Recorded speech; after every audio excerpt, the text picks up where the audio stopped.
29 September 2008 માલેગાંવમાં bomb blast થયો, જેમાં 6 લોકોના મૃત્યુ થયા, 100થી વધુ લોકો ઘાયલ થયા।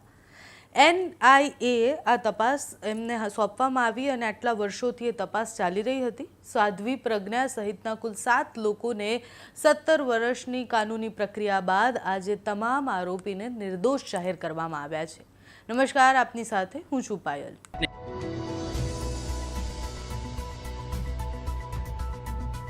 NIA કોર્ટમાં મહારાષ્ટ્રના માલેગાંવ બોમ્બ બ્લાસ્ટ કેસમાં સાધ્વી પ્રજ્ઞા ઠાકુર સહિત તમામ 7 આરોપીઓને નિર્દોષ જાહેર કર્યા છે। એ કેસમાં કુલ 7 આરોપીઓ ભાજપના પૂર્વ સાંસદ સાધ્વી પ્રજ્ઞા સિંહ ઠાકુર, લેફ્ટનન્ટ કર્નલ પ્રસાદ પુરોહિત, નિવૃત્ત મેજર રમેશ ઉપાધ્યાય, સુધાંકર ચતુર્વેદી, અજય રાહિરકર, સુધાંકર દ્વિવેદી અને સમીર કુલકર્ણી આજે બધા જ લોકોને જાહેરમાં નિર્દોષ જાહેર કરવામાં આવ્યા છે। સુનાવણી કરતી વખતે જજે સ્પષ્ટ શબ્દોમાં એવું કર્યું કે ફરિયાદીઓ સામે જેટલા પણ સબૂતો હતા એ સબૂત નિષ્ફળ રહ્યા છે। ફરિયાદીઓ જે કહી રહ્યા હતા એ પ્રમાણે સબૂત નથી આપવામાં આવ્યા। બોમ્બ બ્લાસ્ટ દરમિયાન જે બાઇકનો ઉપયોગ કરવામાં આવ્યો હતો, જ્યાં બોમ્બ ફિટ કરવામાં આવ્યા હતા, એ મોટરસાઇકલનો જે ચેઝિંગ નંબર છે એ ભૂસાઈ ગયો છે। સાથે જ એ શંકા હતી કે એ સાધ્વી પ્રજ્ઞા એના માલિક હતા, એમાં કોઈ નક્કર પુરાવા મળ્યા નથી। બીજી બાજુ બ્લાસ્ટમાં વપરાયેલા RDXનો લેફ્ટનન્ટ કર્નલ પુરોહિતના ઘરમાં સંગ્રહ કરવામાં આવ્યો હતો, એના પણ કોઈ પુરાવા નથી આપવામાં આવ્યા અને આજે પુરાવાના અભાવના કારણે અને પૂરતા પુરાવા ન હોવાના કારણે તમામ લોકોને નિર્દોષ જાહેર કરવામાં આવ્યા છે। NIA કોર્ટમાં પહોંચેલા સાધ્વી પ્રજ્ઞાએ એવું કહ્યું કે મેં શરૂઆતથી જ કહ્યું હતું કે જેમને પણ તપાસ માટે બોલાવવામાં આવ્યા છે તેની પાછળ કોઈ ને કોઈ આધાર હોવો જોઈએ, પણ એ આધાર ન હતો। મને તપાસ માટે બોલાવવામાં આવ્યા અને મારી ધરપકડ કરવામાં આવી, મને ત્રાસ આપવામાં આવ્યો, આનાથી મારું આખું જીવન બરબાદ થયું છે। હું સાધુનું જીવન જીવી રહી હતી, પરંતુ મને આમાં ફસાવવામાં આવી અને આજે નિર્દોષ જાહેર થઈ છું કારણ કે કોઈ પુરાવા જ ન મળ્યા। તમામ આરોપીઓના જે વકીલ છે એ વકીલે પણ એજન્સીની તપાસ પર ઘણા બધા સવાલ ઉઠાવ્યા છે। સંસદમાં અત્યારે ચોમાસું સત્ર ચાલી રહ્યું છે તો નેતાઓએ પણ આ વિષય પર પ્રતિક્રિયા આપી છે। તો આખા કેસને લઈને આજે જે ચુકાદો આવ્યો છે એમાં નેતાઓ શું કહી રહ્યા છે, વકીલ શું કહી રહ્યા છે, જેટલી પણ પ્રતિક્રિયાઓ આવી છે તે સંક્ષિપ્તમાં સાંભળો। 29 સપ્ટેમ્બર 2008ના રોજ માલેગાંવમાં બોમ્બ બ્લાસ્ટ થયા, જેમાં 6 લોકોના મૃત્યુ થયા, 100થી વધુ લોકો ઘાયલ થયા હતા। મહારાષ્ટ્ર પોલીસના ATS એન્ટી ટેરરિઝમ સ્ક્વોડે આની શરૂઆતની તપાસ કરી। કેસની તપાસ એમને આપવામાં આવી, ત્યારબાદ નેશનલ ઇન્વેસ્ટિગેશન એજન્સી NIA ને આ તપાસ સોંપવામાં આવી। આ કેસમાં ચાલી રહેલી લાંબી કાનૂની પ્રક્રિયાને કારણે અને જે નામો આમાં જોડાયેલા હતા એના કારણે આ કેસ ખૂબ ચર્ચામાં રહ્યો। આજે ચુકાદો આવ્યો છે અને તમામ નિર્દોષ જાહેર થયા છે। અને તમારું આ વિષય પર શું માનવું છે અમને કમેન્ટ્સમાં જણાવજો।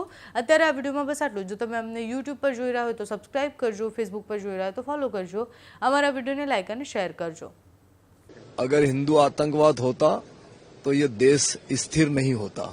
इसलिए मैं ये मानता हूं कि कभी भी भगवा आतंकवाद नहीं होता है, ना पहले कभी था, ना अब है और ना आगे रहेगा। भगवा हमारी श्रद्धा का केंद्र है। मैंने रिपोर्ट नहीं पढ़ी, मैंने न्यूज़ फॉलो नहीं किया है।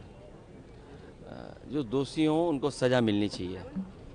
आम जनभावना यही है देश की कि जो आरोपी हैं, जो जिन्होंने इतनी बड़ी घटना की है, उनको सज़ा मिलनी चाहिए। रिपोर्ट मेरी जानकारी में नहीं है, मैं डिटेल में रिपोर्ट नहीं पढ़ी है मैंने, लेकिन उससे भी महत्वपूर्ण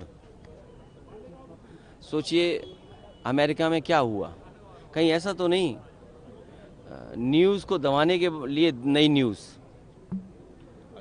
ये नया ज़माना है जहां टैरिफ पे, ये टैरिफ बड़ा सवाल है कि भारत की हमारी अर्थव्यवस्था, जहां पिछले 11 सालों से ना जाने कितने संशोधन हुए हैं, नया GST कानून आया, नोटबंदी कर के पैसा जमा बहुत हुआ, उसके बाद क्या अर्थव्यवस्था बनेगी हमारी, किसको लाभ पहुंचेगा, किसका नुकसान होगा। और जैसा मैंने पहले कहा, फिर मैं कहता हूं, भारत की अर्थव्यवस्था जो हमारा पड़ोसी देश है वो बर्बाद कर देगा। सरकार को जहां अमेरिका से वहीं चीन से भी बड़ा खतरा है। ज़मीन तो छीन ही रहा है, वो हमारा व्यापार भी छीन रहा है, उससे सावधान रहना चाहिए। सर, पीडीएस स्कूल के बारे में तो क्या खराब पढ़ा रहे हैं? अगर नाम हमारा बदल दो, या फिर नाम तो नहीं बदला जा सकता। नहीं, ए फॉर एप्पल क्या है, आज से आम भी पढ़ा। हिंदू आतंकवाद को देश के ऊपर जबरन थोपने का जो कांग्रेस पार्टी का षड्यंत्र था वो आज धराशायी हो गया। और ये बात हम बहुत जिम्मेवारी के साथ कहना चाहते हैं। मालेगांव ब्लास्ट मामले में जो कोर्ट का फैसला आया है उस पूरे में स्पष्ट रूप से कहा गया है, जो बातें अभी तक आई हैं, कि किसी भी एक्यूज के खिलाफ कोई पर्याप्त सबूत नहीं है और प्रोसिक्यूशन अपना केस प्रूव नहीं कर सके। आपके रिकॉल के लिए हम बताना चाहते हैं कि उसमें कर्नल पुरोहित एक बहुत ही डेकोरेटेड आर्मी ऑफिसर था जिसने कश्मीर में आतंकवाद के खिलाफ बड़ी लड़ाई लड़ी। उसको फंसाया गया, उसके घर से आरडीएक्स निकला था। आपको मालूम है कि प्रज्ञा ठाकुर एक बहुत अच्छी साध्वी, नेत्री, एमपी, उनको कहा गया था उनकी मोटरसाइकिल से बम लाया गया था और 10-12 दिन तक उनको इतना टॉर्चर किया गया कि उनका बाद में चलना भी मुश्किल होता था। आपने सबों ने उनको देखा है। और बाकी कई सेना के पदाधिकारी, बाकी लोगों को फंसाया गया। ये कांग्रेस पार्टी की एक सोची हुई रणनीति थी। मैं आपसे कहना चाहता हूं, शुद्ध वोट बैंक पॉलिटिक्स के लिए it was a well calculated conspiracy of the Congress party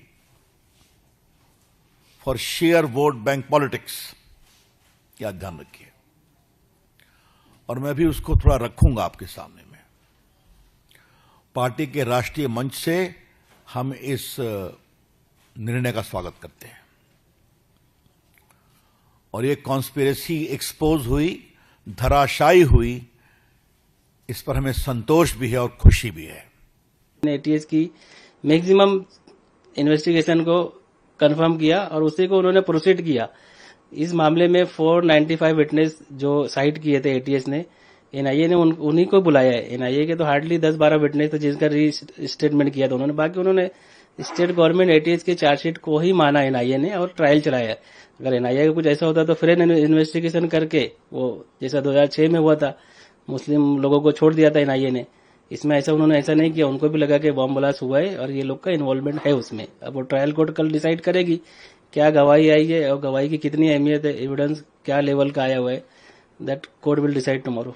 तो ये आज 17 साल बाद बहुत ज्यादा प्रताड़ना सहन करने के बाद, प्रदीर्घ विलंब और प्रतीक्षा के बाद 323 विटनेसेस पूरी तरह से माननीय न्यायालय के सामने गवाही देने के बाद, 40 विटनेस प्रोसिक्यूशन के हॉस्टाइल होने के बाद, 40 विटनेसेस महत्वपूर्ण विटनेसेस ड्रॉप होने के बाद, 40 और विटनेसेस दिवंगत होने के बाद आज कहीं पर न्याय होगा और इस पूरे मुकदमे को पूर्ण विराम मिलेगा, ऐसी अपेक्षा है। और माननीय न्यायालय न्याय करेगा क्योंकि हमारे खिलाफ कोई सबूत नहीं थे। तो सबूतों के मतलब पूरे विषय को मद्देनजर रखते हुए आज न्याय होगा और सारे अभियुक्तों को निर्दोष मुक्तता मिलेगी, ऐसा हमारा मानना है। 5 साल से भागदौड़ी का नतीजा जो है वो आज मिला है, क्या प्रतिक्रिया देंगे? जी, इस केस में कोर्ट का न्याय एकदम महत्वपूर्ण था और इसमें कहते हैं सत्य का विजय हुआ है, क्योंकि जिस तरह से कोर्ट ने पूरा थियरी आज कोर्ट में बताया कि कोर्ट माननीय स्पेशल जज, एनआईए के स्पेशल जज, उन्होंने आज पूरा कोर्ट में स्टार्टिंग से ये बताया कि पूरा फ्लैशबैक उन्होंने आज थ्रोबैक उसमें डाला कि कैसे केस कोर्ट में आई थी, किस तरह से विटनेसेस थे। उन्होंने बोला था कि 230 विटनेसेस जो है किस तरह से इन्वेस्टिगेशन किए थे, कितने विटनेसेस हॉस्टाइल हो गए। जो वो बोले थे कि जितने मटेरियल विटनेसेस प्रोसिक्यूशन ने लाए उन्होंने उसको हॉस्टाइल डिक्लेयर कर दिया था और उन्होंने उनके थियरी को, जो विटनेसेस प्रोसिक्यूशन ने लाए उनको रिलायबल नहीं बोल के कोर्ट ने उनको ड्रॉप कर दिया था और उस तरह से कोर्ट ने आरोपी के फेवर में जजमेंट दे दिया आज।